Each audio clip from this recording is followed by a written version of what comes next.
Welcome to the Seminole Wars. In this podcast, we explore how the Seminole Wars came to be, how they were fought, and how they still resonate some 2 centuries later. I am your host, Patrick Swan, and our show is a production of the Seminole Wars Foundation, found online at www.seminolewars.us. We are recording today from the homestead of the Foundation in Bushnell, Florida. Thank you for listening. Hello and welcome. This is the 5th in a series of podcasts over the coming weeks, promoting the Seminole Wars Foundation's self-paced virtual challenge, the Major Dade Memorial March to Fort King. We launch December 22nd. Registration to join Lammer's Legion is now open. Visit www.seminolewars.us for details. Joining us today is one of the most renowned and respected among Seminole War living history enthusiasts in Florida, Jesse Marshall. An autodidact of both the Seminole and Civil Wars, Jesse has literally walked the walk, as well as talked the talk about soldier life in those historical eras. For nearly 3 decades, Jesse has portrayed the Federal Blue in Seminole War events or the Confederate Gray in Civil War confabs. He has walked 80 miles to recreate a rebel march and then engaged in a simulated battle upon arrival. He has also trekked some 65 miles along the perilous shoulder of U.S. Highway 301 from Tampa to Bushnell, just to commemorate the movement of Dade's men from Fort Brooke to their untimely demise from a Seminole ambush in December 1835. His boots have literally worn right off his feet. His knapsack has pinched him too tight to move naturally. His high beaver-skin hat carried forage well enough for him, but needlessly irritated his head. Yet he emphatically maintains that, whatever the discomfort, to interpret a period both properly and professionally, one must get the regalia and reactions right, or not partake in the exercise at all. In this episode, Jesse Marshall explains what it was like to trudge all those miles, just to satisfy his curiosity of what it was like so he could interpret it better for people like us who go to the spectacles commemorating the Seminole Wars throughout the state parks of Florida. Jesse Marshall, welcome back to the Seminole Wars. Glad to join you. Jesse, tell us about your unforced road marches as a military period reenactor. They weren't quite the Baton Death March, but they did take their toll on your body. In 1994, there was an event in Louisiana, the Red River Campaign of 1864, and it promised to be the ultimate reenactment because they marched almost 100 miles over original road following the footsteps of the campaign between General Banks' Federal Army and Trans-Mississippi Confederates under Kirby Smith, etc. I thought, well, that sounds really cool. And some Florida fellows were going to go, and I signed on with them. I believe that the trek was about 85 miles. It was a learning experience. My shoes fell apart. I was wearing some replica brogans. They came apart after a couple days, and I had to make sort of like a sock moccasin, keep trekking along. But actually, it was very comfortable. It was something I'd read about Valley Ford, making moccasins out of blanket fabric, followed along with that. The thing I remember during the trek was the hours and hours every day. The guy in front of me had it wearing a pack with a little mess tin strapped on it, and he was sort of bow-legged, so when he walked, the little tin would swing left and right. I just remember 4 or 5 days of watching that tin swing, and it kept me in stride. It was a week long. And the intriguing thing about it is at the end of that march, we got to the battlefields at Mansfield and Pleasant Hill and staged the anniversary reenactments. I believe it was the 130th. Of the battles of Mansfield and Pleasant Hill. What really was fascinating is after marching with these fellows for a week, I mean, we're all already familiar with the drill from going to reenactments for any period of years, but that marching in ranks with these fellows, when we actually went into the battle reenactment, unlike any other event I was ever in, there was a sort of intrinsic knowledge that every man knew right where his rank and file partner was. There was no need to dress ranks. We moved a lot faster in line of battle, even though we were in close order. We actually moved as a double quick in line of battle across an open field at one point, and the line was really well kept, and I was really surprised by that, because normally at a reenactment where you have all these disparate participants coming with various levels of drill skill, sometimes sergeants and officers have to dress things up constantly, and it slows things up. But I remember after marching for a week with those fellows, it was like we could move in a really good line without even thinking about it. It was really interesting.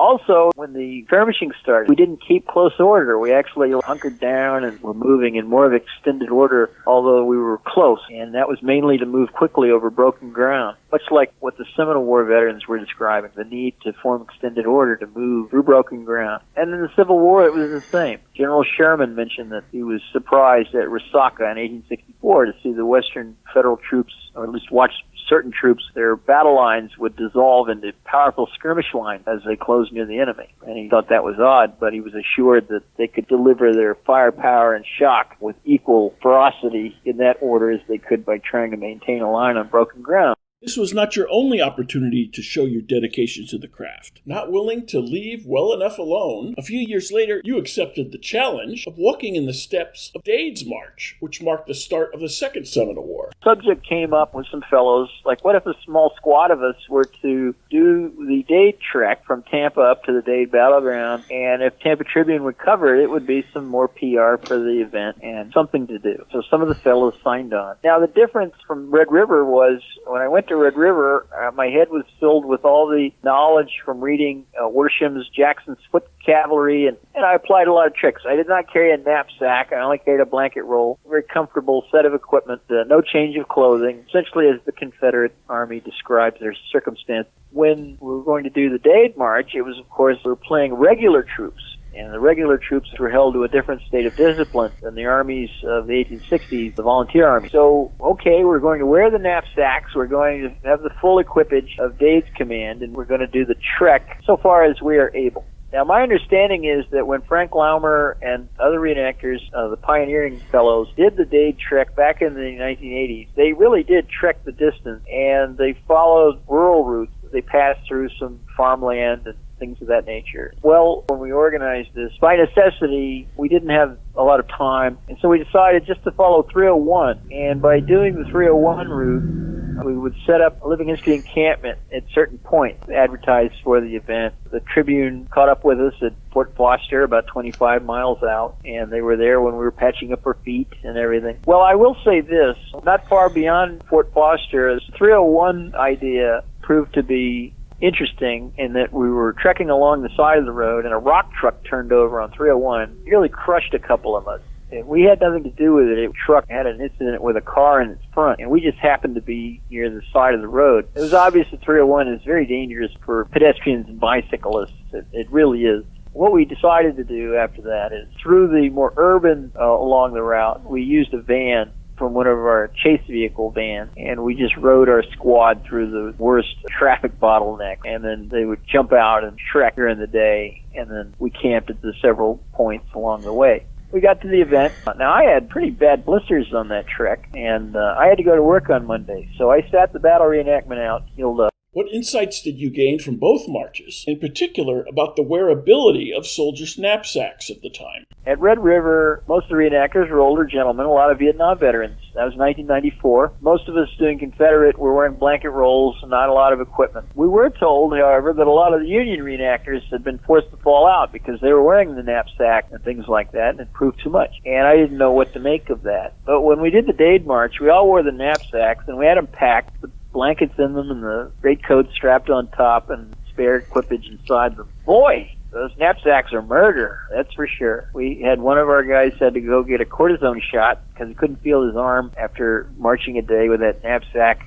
strapped on him. There was a veteran of the war with Mexico in the 4th Infantry that mentioned that the poor soldier is worse off than a mule strapped in his harness. And boy, I can testify to that. The knapsacks are murder. How did your equipment hold up? Well, the equipment was fine. Of course, the man was the weak part. 10 years after Red River, I was not in as good a shape as I was as a youth. That was part of it. And actually, it helped me out in this sense. I was unaware of it, but I have flat feet. And one of the reasons why the blisters developed where they did, at least in the Dade trek, evidently is because I have flat feet. I've since had that corrected by medical insert, and actually I find since then that I've had a great deal more comfort walking than I used to before that. How well this time did your replica Brogan boots handle the march? They did perfectly well. We were wearing the historical brogans made by different makers. Most of us had new pairs for the Dade trek. When I was at the Red River event in '94, a lot of the reenactors had been in the hobby for 10 years or more, and a lot of guys were using used equipment. The reason my shoes fell apart is because I bought them used and they're a little worn out. and I finished them off, you might say. As an interpreter, how valuable was this march, the Dade's March? One thing I can tell you is when you're wearing the knapsack, it is very difficult to handle the musket or even to load it. The way the knapsack, and again, unfortunately, our replicas are not exactly like the originals. They're kind of close from what we know about the originals, but not exact, so it's not specific. However, at least in the best interpretation we have of them, once they're fully packed, it's very difficult to use your arms any way other than really just the manual of arms, where you're kind of just moving the gun about. You can't really load, you can't do much when you're strapped in the knapsack the way it fitted. In the book, British Military Spectacle, which is an excellent book, the author points out that the knapsack equipment, which was also worn in the European armies, was just murderous. There were cases of British soldiers in India that were committing suicide after days and days of marching in full pack because of their agony. There's even a reference to a British surgeon referring to pack palsy, where the men couldn't breathe or move their arms. Subsequently, I've seen American military inspection returns from 1835 that note that the knapsack was found unsuitable for active field operation, in that so swagged or swung down that it usually sat on top of the cartridge box of the man, and he couldn't open his cartridge box when he was wearing his knapsack. Can't handle your ammunition when you're wearing it. Well, what that tells us is that when Dade's command was ambushed, they were wearing their knapsacks, and we assume they were. Most of the men would have had to divest themselves of them in order to commence active resistance. That's quite telling, and actually kind of terrifying if you think about it, because the knapsack, the way our replicas are designed, if they are a correct interpretation of the original, you really almost need another man to help you pull it off the way they're fitted on, with their straps and the chest strap, to get it off so you can handle your ammunition. Well, not only that, we have the reference that Dade had allowed his men to put their greatcoats on over their accoutrements because of some wet or rainy or cold weather. Well, that meant that not only would they have to throw off their knapsack, but they'd also have to unbutton and divest themselves of their greatcoat so that they could get at their ammunition. Not just a matter of the ambush and the men hitting the dirt and firing back instantly. They basically had one round, and to fire another, they would practically have to undress from the circumstances of the case. Stand under fire. And imagine that's quite striking. How do popular historical events of a military nature lead to less historical accuracy in the presentation, but a greater historical spectacle that better captures the imagination of the people who are witnessing it? We know that popular reenactment events also provide a great deal of spectacle. So you have hundreds of reenactors coming together to reenact a battle, particularly. And the interesting thing to me is that's actually less reenacting, because the reenactors are recreating a battle, but they're not doing it in an accurate way. Dade's battle lasted several hours, for example, and the reenactment lasted about 30, 40 minutes. In various accounts, it was mainly a fight with the guys popping up behind trees, laying on the ground and loading over several hours. Well, that would be kind of boring to an audience. It doesn't provide the dramatic effect that staging the event in the form of a production does. In order to make the reenactment provide a spectacle to the audience, spectators can see some of the Seminoles. We can't see all of them, but they can see some of them. They see the soldiers. And so while we call the battles reenactments, I've often thought that the term would be better used for the individual reenactor going through a historical process, whether it's woodworking or how to load a musket. In the Dade battle reenactment, which your small team had marched all the way from Tampa up to Bushnell to participate in, there are some liberties that must be taken. For instance, Major Dade is shot from his horse, but the reenactor does not fall dead. He usually has someone help him off the horse. What other liberties must be taken for safety reasons and to provide the spectacle that those witnessing the reenactment expect? So there's no confusion among the public. This is explaining that in our bizarre 1830s-esque outfits that we're interpreting the U.S. Army, even though the uniforms are very alien. In fact, just a few years before Major Dade's battle, the common field dress of the U.S. Army was gray. It was a similar uniform. It was made out of gray wool. If we were interpreting, for example, the construction of the Fort King Road in the 1820s, we would be wearing gray And if we did, I can tell you that any program that was done, the public would automatically assume that the reenactors are interpreting the Confederate Army, because there's an automatic assumption that from movies, I suppose, that the Confederate Army wore gray, and every gray-clad 19th century person must be a Confederate. There's no drummer or fifer with Dade's column in the reenactments, and there were none originally. But this is something the public might expect to see or hear. We would if we could. Often the reenactors want to have the drummers and the fifers present at the reenactment of Dade's battle. It's not because the music was there or that it was used, but because, at least for the ceremonial portions of the event, like after the battle, when we're warming up for the salute and so forth, the music will play when it's present. If that gives the public the idea that they were marching through the wilderness in that particular parade order, that's not accurate. For pretty core for the reenactors, for patriotic and other reasons too, it's not infrequent that the replica colors of the 2nd Artillery, the Stars and Stripes, are born on the field during the reenactment. That is also inaccurate in that the 2nd Artillery Regiment's colors would have been present with its headquarters, which were then in Augusta, Georgia. And secondly, the infantry tactics of the time were quite clear that battalions of less than 5 companies were not to carry colors at all. So Dade's men, in any case, wouldn't have had a color. Each artillery regiment only had 2 colors. They had a regimental and a national color. In any case, the infantry tactics adopted in 1835 are quite clear that even if the entire regiment with its headquarters present with the regiment, they would only carry 1 color at a time anyway, usually the regimental color in the field. The infantry regiments just carried a regimental color, and then in 1841, the infantry regiments were allowed a national or Stars and Stripes. Prior to that point, they generally just carried the regimental color, which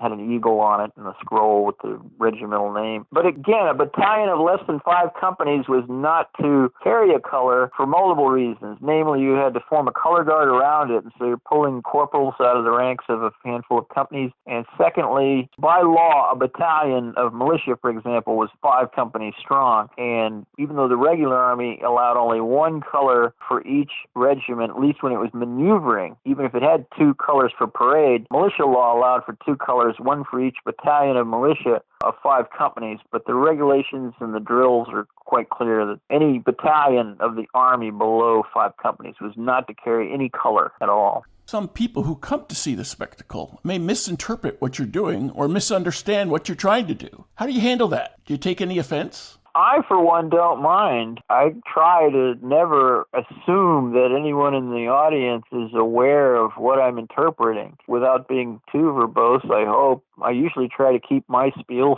5, several minutes maximum. I try to make it clear as soon as I start speaking, I'm interpreting a private of the United States Army Artillery in 1835, so there's no confusion. But if somebody in the general public comes up and says, "Are you the French?" which, like I said, I've had that happen, I'll say, "No, the sky blue was the fatigue dress of the U.S. Army in the 1830s. But again, you have the gray fatigue dress that predated it, which there are, I think, reenactors in the Northwest that interpret the Black Hawk War of 1831-32, and the gray fatigue dress is the standard for them. I'm sure if you were to ask any of those reenactors, they'd tell you people probably frequently ask them if they're the Confederate when they're interpreting the U.S. Army. We understand the truncated nature of battle reenactments. To present a public spectacle, they must be condensed from the length of the original longer engagement that they seek to recreate. What do battle reenactments get right historically? And what does it show historical in the battle reenactment? Well, they're excellent demonstrations of the tactical manuals of the time. Even the largest Civil War events that I've been to in the 90s were memorable in my mind for large masses of fellows engaging in battalion drill and maneuver over rough ground and keeping formation or not, or attempting to. Spectators that were watching that could see a lot of that too. They could see, without even pressing it, they could see a line trying to maneuver over a hill. Notice the line can't really stay straight while they're trying. Well, there's no bullets flying and knocking men down, but they're still struggling. The reenactors are putting an enormous effort in. That what I think may not be understood. I've read professional historians criticizing reenactors that what they're doing isn't really as historical as they think. And maybe it is or maybe it isn't. I think some of the criticisms are a little overwrought because, again, the reenactor in what he does doesn't even need to talk to the public. So, you see, he doesn't necessarily even need to communicate any larger ideas about what he's doing. That's what the professor does at a college, you see. You pay him, you sit in the chair, and he'll tell you what you want to know about this or that. The average reenactor at an event doesn't talk to the public. He's part of the process. He's not really a historian in that sense that he's communicating to the public our larger ideas. The reenactor is partly engaged in a patriotic historical display, sort of pageant of America. It's folklore-ish. I only say that in the sense that many of the most memorable experiences I've had at events were sitting around campfires with some really interesting people I never would have met or had a discussion with, and mostly about historical subjects or their relation to historical sites or incidents, family members, what have you. Meeting this wide spectrum of people has been a kind of interesting thing about the hobby, as they call it.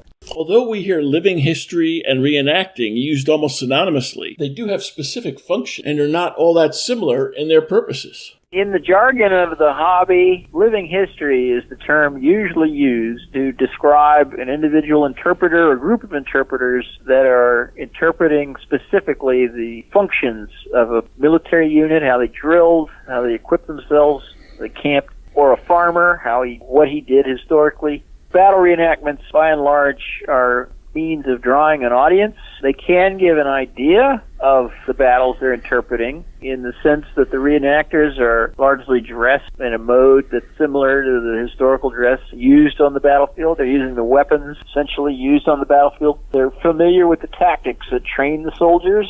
But when we have accounts from the Civil War, for example, that at the Battle of Ulusty, once the firing was really closed in upon, it was more of like an Indian fight where the Confederates were forming behind the trees and whatnot. Well, they don't interpret that at the battle reenactment of Ulusty. For two reasons. One, because Ulusty, like Dade, has about a 30-40 minute battle reenactment. They're only showing a portion of the battle in a particular open field. Reenactors learned a long time ago that if you tried to interpret the chaos of combat, even in the 19th century, the way it was described specifically, then reenactors are going to get hurt. You'll have people shooting each other with blanks in the back of the head and blowing out each other's eardrums. It really is much safer to retain the reenactors in a line of battle in close order and firing by volleys. By that means, Civil War reenactors have been extraordinarily safe over 50 years. There's been some incidents and even fatalities, but in the almost 30 years that I have gone and either participate or spectate at Civil War reenactments, I've never seen a serious injury. I've seen a couple broken bones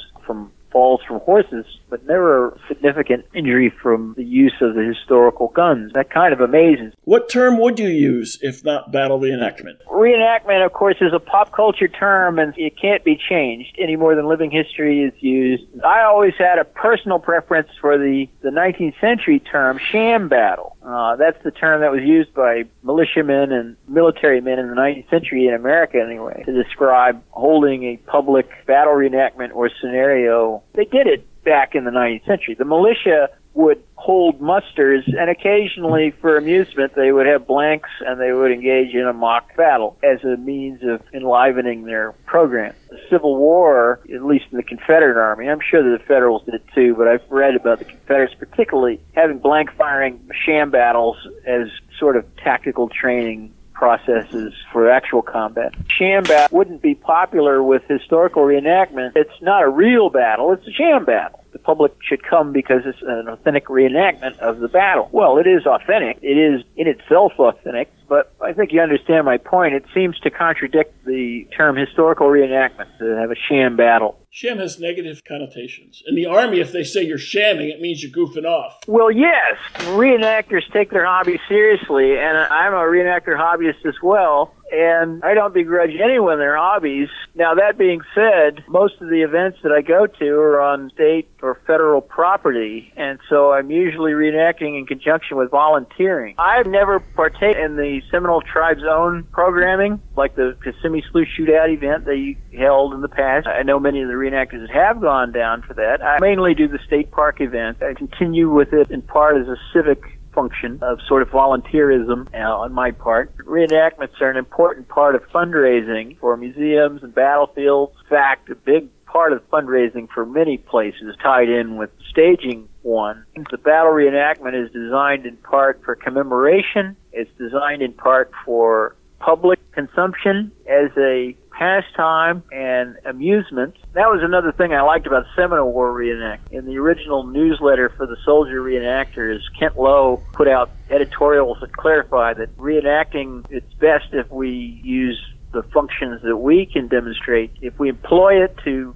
benefit an existing battlefield park where we reenact incidents that actually happen. Are we supporting a museum or historical site, in other words, or historical society that's trying to use a program like it as a fundraising method? That's the kind of events that we would do, whereas there are a lot of events that are unrelated to historical subjects that often would sponsor Civil War reenactments or others. Not that that's wrong, but what happens is the more events, the fewer reenactors go to other events. Sort of stretches the hobby out. Seminole War reenacting is not very big, so I believe that Kent and others' point was that if they limit the Seminole War events to events that have historical benefits to museums, historical sites, and battlefields, then you can probably guarantee more reenactors will show up for each one. Jesse Marshall, we're out of time. Thanks for joining us once again for the Seminole Wars.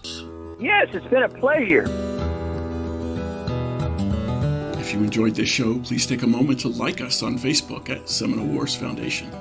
Leave a review on iTunes or your favorite podcast provider. Your reviews and comments help new listeners discover us and help us keep the show going. Visit our website at www.seminolewars.us for blogs, articles, news, books, events, membership information, and how to subscribe to this podcast. We'll be back soon with a new episode of the Seminole Wars Podcast. The Seminole Wars Foundation is a 501c3 nonprofit organization dedicated to preservation, education, and publication of Seminole Wars history throughout the state of Florida. This podcast is copyrighted the Seminole Wars Podcast 2020, all rights reserved. Front bumper music, The Devil's Garden, Roast 'em, provided by kind permission of Reedy Youngman. Back bumper music, Second Seminole Win, by Jed Merrim and Ricky Pittman, courtesy of Ricky Pittman, all rights reserved.